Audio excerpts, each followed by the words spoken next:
Hello everyone, Don with Resolute Outdoors here. So in the wake of the murder of Charlie Kirk, there's been a lot of different takes out online.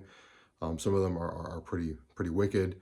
People cheering on his death and kind of saying he got what he deserved and things like that. And I think those are definitely horrible and evil takes.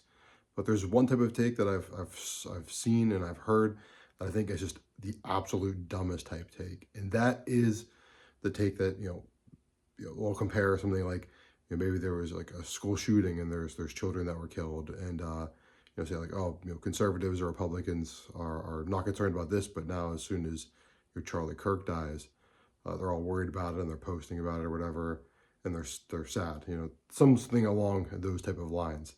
Now, I think that's probably the dumbest take possible out there. I think that really doesn't take into effect the impact that people's lives have on us. I mean, at the time I'm making this video and you're watching this video, there's probably someone that's died around the world now.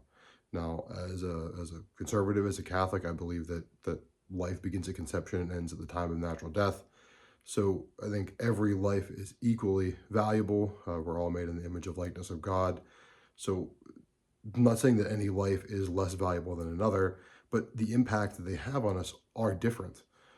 If someone around the world passes away this very moment, it's sad. You pray for their soul, but it doesn't affect you, or it hardly affects you, depending on who they were. But if your parent or your grandparent dies, they affect you.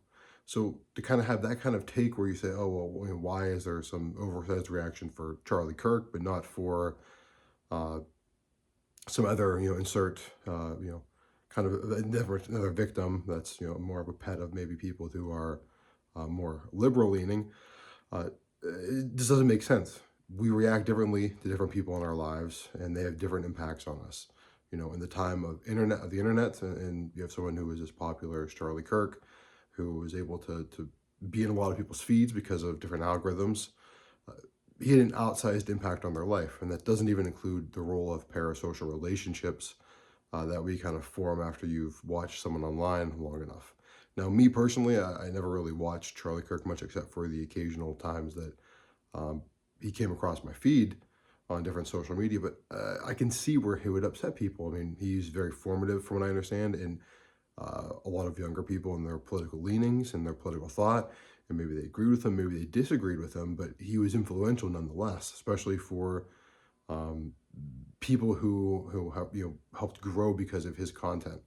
That doesn't even include the countless people that he actually saw at his in-person events, and all the people in the media who he was connected with, that was friends with, or at least friendly with. So for us to be upset that people were more upset about him than someone else who they don't know, it doesn't make any sense. People have different impacts in our lives, and then we responded differently to their deaths. So if you were to respond to a random stranger around the world every time they died, you would do nothing but cry and be upset and be sad. You would actually never get anything done. And likewise, if you had a neighbor across town who passed away, you'd be more upset, be more sad for the family. You maybe pray for them and for the repose of his soul or her soul and the family. But it wouldn't impact you as much as if your own parent or your spouse or your grandparent died. And there's nothing wrong with that. We're not saying that any person is worth more or worth less. We can just acknowledge that their impact is different to us. So that's why I think that take is the dumbest take possible. I really think it's just a way for people who maybe disagreed with him or disagree with people who agreed with Charlie Kirk to kind of just lob a bomb, get some sort of likes or retweets or whatever kind of social media platform they're on, just to kind of red meat to the echo chamber is kind of what I think it is. It doesn't actually really stand up when you think about it, and it doesn't actually factor in the human needs and how we react to things. All right, I appreciate you guys tuning in. This is Dawn with the Resolute Outdoors. Until next time, I'll see you.